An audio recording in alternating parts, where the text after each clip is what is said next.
I'm Jackie Doucette, and I'm on a mission to discover exactly what life is like beyond retirement. Join me while I chat with people who've already done it, who've retired to something rather than from something. Let's find out together exactly what's waiting for us when we say goodbye to that 9 to 5. Hi, everyone. Welcome to another episode of Beyond Retirement. Today, I'm chatting with a fellow who's a wee bit older than me, but he's running circles around me activity-wise. Stan Kochanoff is an entrepreneur, an environmentalist, and a life coach. In his 80s, he's still running 2 landscape-related businesses while also being involved in a few other income-generating projects, and he's working on 2 books. Stan, thanks for joining me today. Well, thank you for having me. So I'd like to start off just by saying thank you for reaching out to me with your email. I really appreciate getting emails from my listeners, and I love to hear what each of you are doing in your beyond retirement life of your own. And I'm amazed at all the activities that you're involved in, Stan, and we're certainly going to talk about many of them. But first, I'd like to share with the listeners one of the lines in your email that really stood out to me.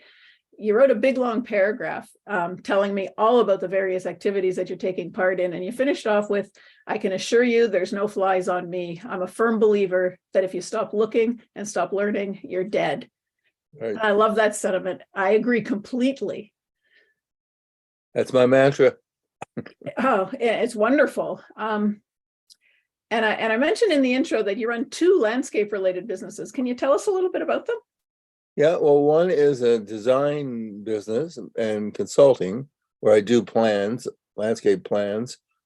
And I'm also a consulting arborist where I specialize in trees, tree assessment work, and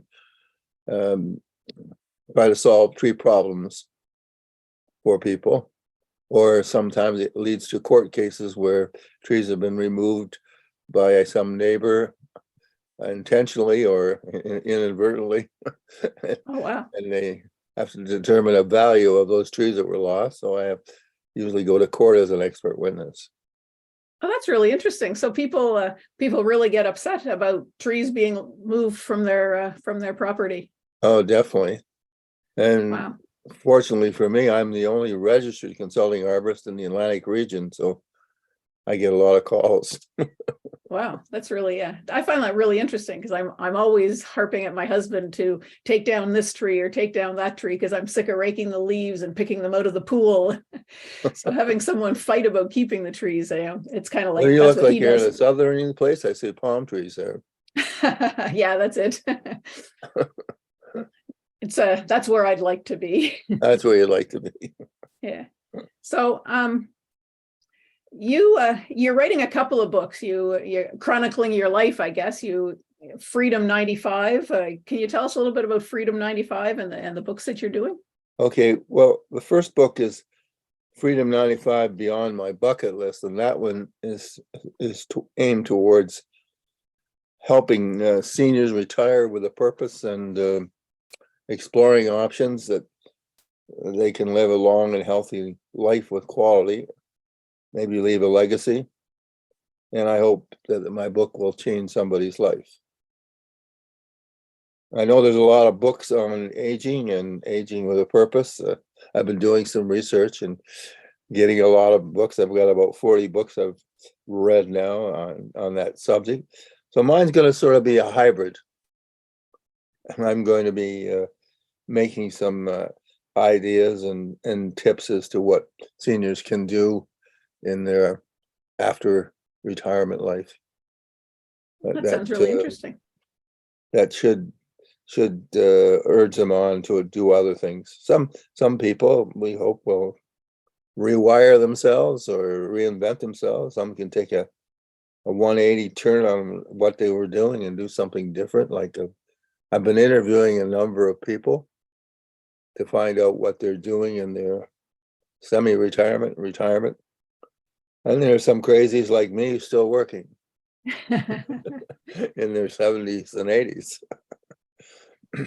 But I love what I do. I love helping people and creating a nice environment with the landscape end of it and planting more trees. And trees are my major thing. And then my other company actually does the work. For 48 years, I had employees. Now I'm just basically a broker. I go out and get the work, do the design, project management, and then sub it all out with people that I've worked with over the years. So it's a lot less stress. And that's good. I think it leaves you more time to do the things that you're Yeah, meant to be doing. and yeah, and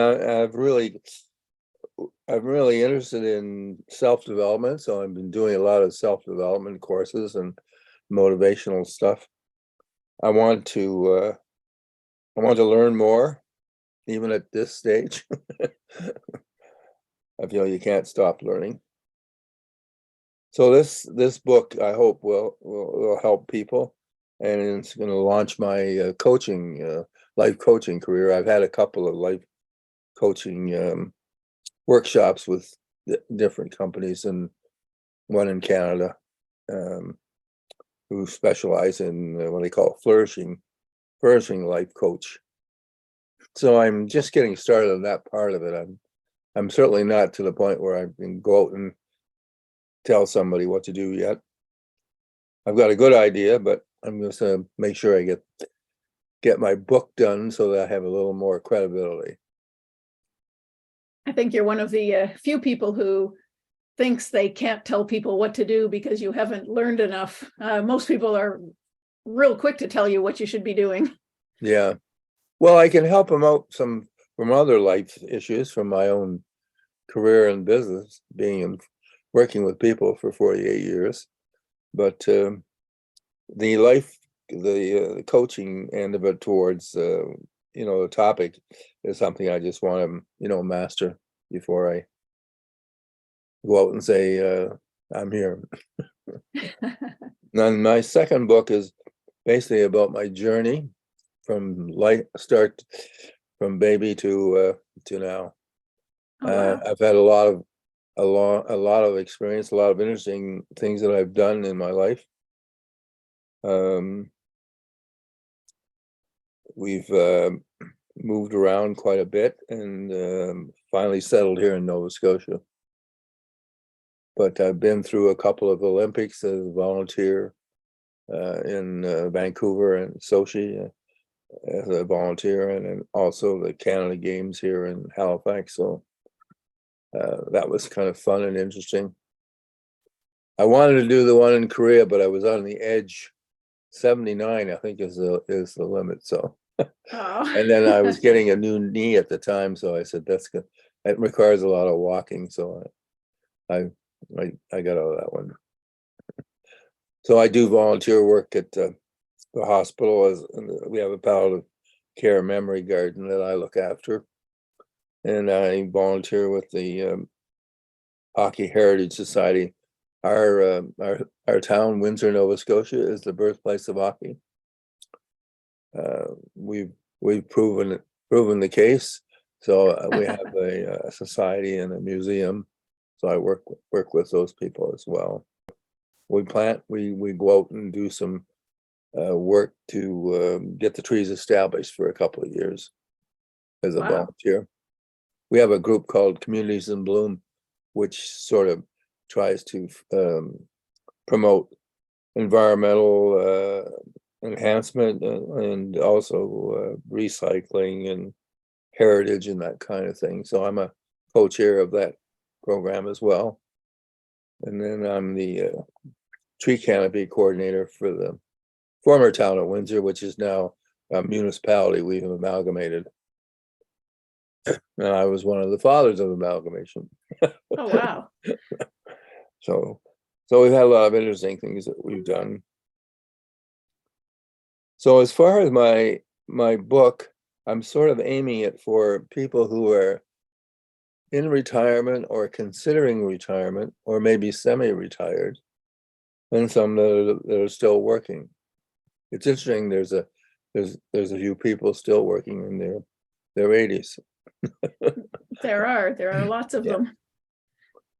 And I know a lot has been done on this topic. I was checking out Google. There was like 111 million books on aging, and only about several hundred on aging with a purpose. So, like I said, my book will be a hybrid of this type of thing. And I've been doing a lot of research with a lot of top name motivators like Tony Robbins and Dan Butner, who has done a lot with the Blue Zone solutions and people living in longevity in some rare places like Okinawa and Sardinia. And I read Viktor Frankl's book, The Meaning, Man's Search for Meaning. Yeah. Anyway, there's a whole list of them I'm looking at, and then I've got about 40. I've gone to the library and tried to get as many books on aging that I could. And everybody has a different twist to it, so mine will be a collection of those twists. So I've come up with some tips. I'll sort of give those to you. Sure, I'd love to hear them. I'm sort of establishing a list of tips to reverse aging, and that includes exercise, staying mentally sharp, having critters. I think animals are really important for seniors. Well, up here, I'm sure they do in the States too. We have dogs that are taken into seniors' homes as comfort for the animals. Yep. They love to go in there, take them in the hospital.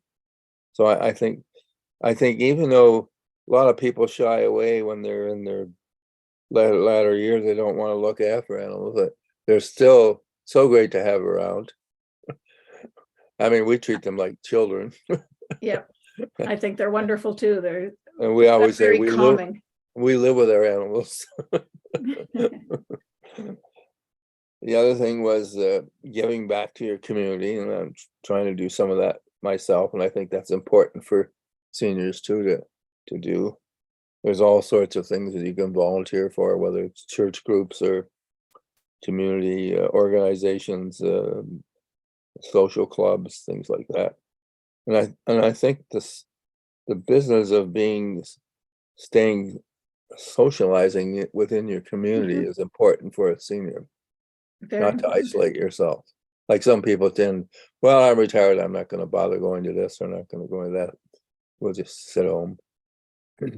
So it's really important. And we have a social group here in Windsor, which my wife and I belong to, and we enjoy getting together. I mean, everybody's in their 70s or so, but it's kind of fun. So what kind of things do you do? Pardon? What kind of things do you do bring in a in social group? speakers. Oh, Get a nice. speaker to talk about different things. I'm planning to do a talk on my book. I did one on my visit to Sochi to the Olympics several years ago. That's about 6 years ago now. It was 2000. No, longer than that. 8 years. 2014. Yeah. When I came back, I did a bunch of talks. Same with Vancouver. The other thing is I'm pitching yoga and meditation, which I do faithfully. I've been doing it for quite a while. I had a little break when I had to get 2 new knees, but I'm doing okay with that now. That would be the time for the meditation rather than the yoga. Yeah. Well, for some people who are having a little trouble physically, it's still a great thing you can do. Oh, I mean, there's so many different things that you can do in yoga. Yep. I mean, now they have chair yoga. Chair yoga. Yep, exactly. All kinds of things.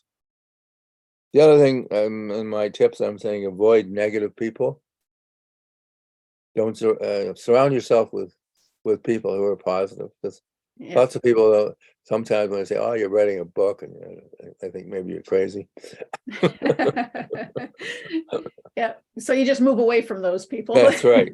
That's what I'm suggesting. Yep. Well, and the other thing is, I'm saying let's always be grateful for what you have. I mean, we always want more, but being grateful for what we have. And then seeking out new directions, like I was talking about, other ways of what you can do with your life. I mean, some people want to travel, some people want to just play golf or go fishing or spend time in their summer homes. You know, those are fine, but you can still work in some purposeful things as well. Yeah. And I'm preaching on, you know, I think we all want to try to leave some kind of legacy. I guess mine will be trees. I planted a lot of memorial trees Oh, nice. over the years. I've donated. I just finished donating some large trees to our new sports complex because it was such a huge, towering building. It needed something to bring the height down. So Right. 2 years ago we put 2 big ones in, and this year we put 2 more. I'm at the point with my tree moving business. We're one of the few in the Atlantic region that do it. That I'm trying to sell that part of it. So I was anxious to move some of the big trees that we have in our tree farm to places where it be useful. The other thing is encouraging family connection, because a lot of people come from dysfunctional families. I did. And I know what it's like. And I had sort of been the bridge between brothers and sisters. I had 2 brothers who didn't speak to each other for a long time, and a sister. And so I was always the middle guy to try to bring people together. But it's tough. I run into a lot of people who have problems with siblings, that kind of stuff. And it's So, hard as you get older, isn't it? When yeah. there's those rifts in the family, it's harder to mend the chasms, it seems. It's Oh, definitely. And they get into court cases and fighting over estates and things like that. yeah. There's a lot of that going on. So I'm Yeah. hoping I can be useful in that area as well. And the other thing is the inner circle friends. I've never been a person that developed close friendships with anybody because I was so busy. Now my wife's just totally different. So I'm working on that instead of being a loner. I always had groups when I played hockey for a number of years. I finally quit hockey at age 78 because my knees were going, and my surgeon said that if I continued to play hockey, he wouldn't do my knees. So at 78, I called it quits. So I haven't gone back with my 2 knees. So, but I have some friends that are still in their 80s, still playing. So you do yoga now, you said. Yeah, what other I do. things what else do you do for exercise and physical activity? I try to go to the gym 3 times a week. We have a local place called the Locker Room here that I can go to, and I belong to a national gym group called Good Life. They are all over Canada, and they're mostly in Halifax. But I do a lot of work in the city of Halifax, or the regional municipality of Halifax now it is. And there's 5 or 6 clubs there. So anytime I go into work, I bring my gym bag, and the last part of the day I head to the gym. And of course I love the saunas. So that's another thing I like to do. I wish I had one myself. So those are some of the tips that I'm working on. Well, I'm also, one area that I'm working on is calling planning for the inevitable, things that you have to prepare for, when you're going to go. My wife is always hounding me about getting rid of stuff. I'm such a pack rat. And then of course we have all kinds of stuff left over from our business. She's been really hounding me about getting that stuff out of here. So I got files to throw out. I've kept stuff there for 50 years. So, and then it's getting setting up proper wills and power of attorneys, I guess. We both have decided that we want medical, what was it called? Dying with medical assistance.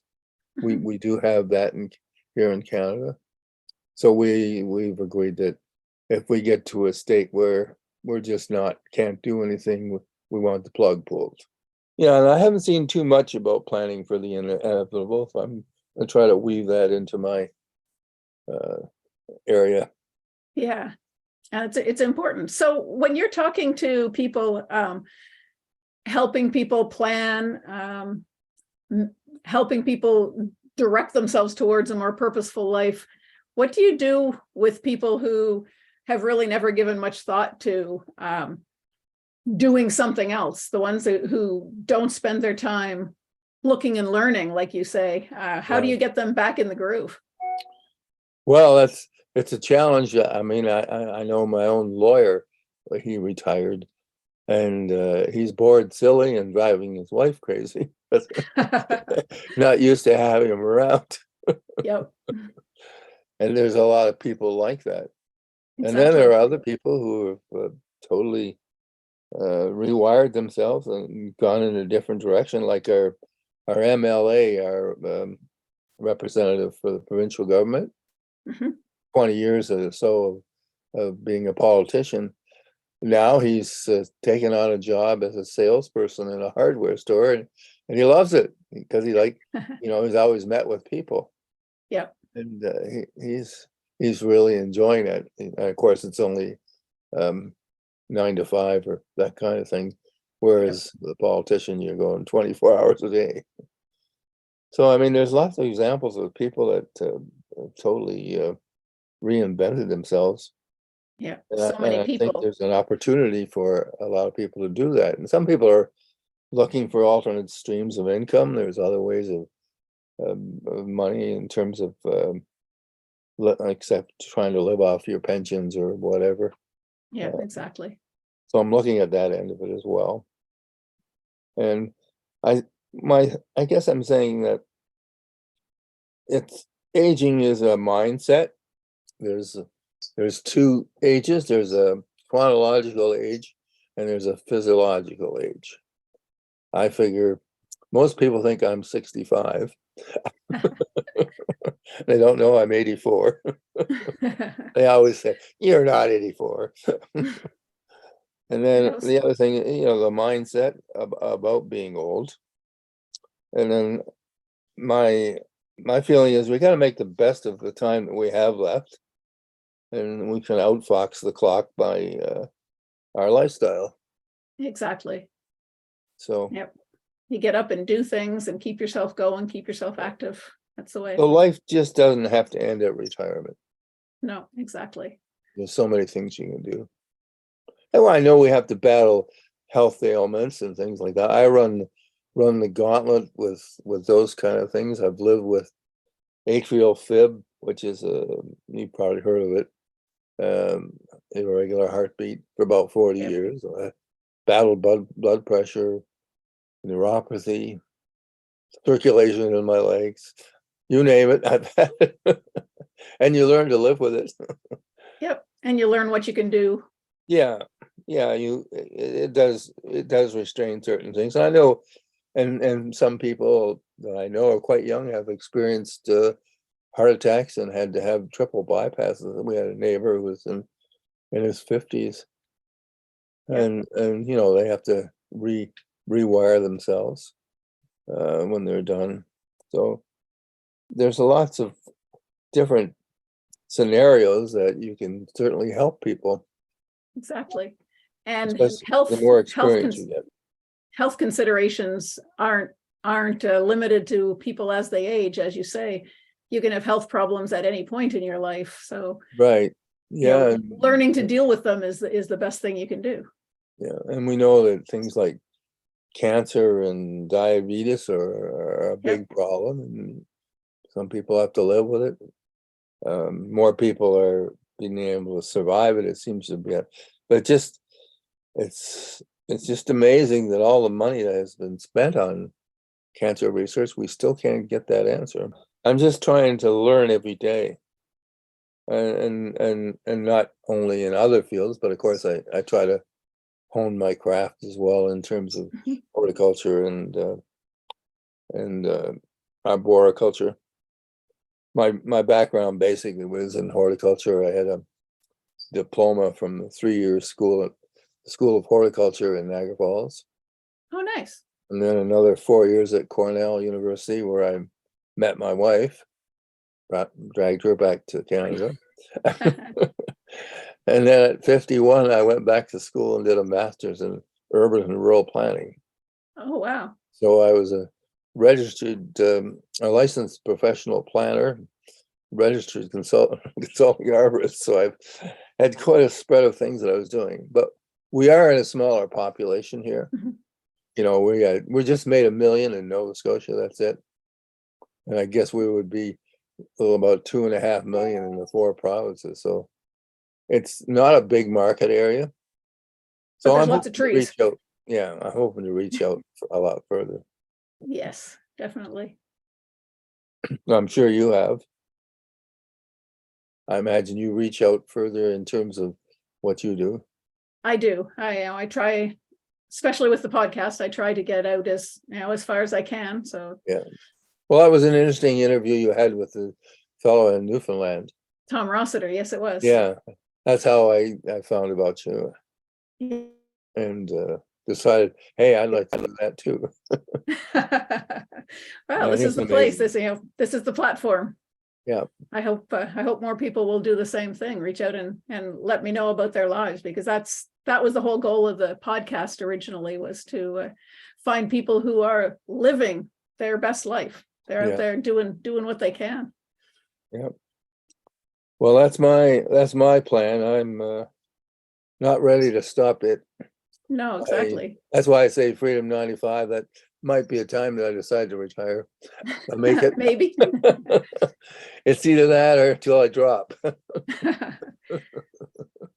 So Stan, what advice would you give to people if you were going to give them one piece of advice about making the best of their life? Well, I'd say you got to keep moving and try to stay physically and mentally sharp, and get involved. Okay. That's perfect.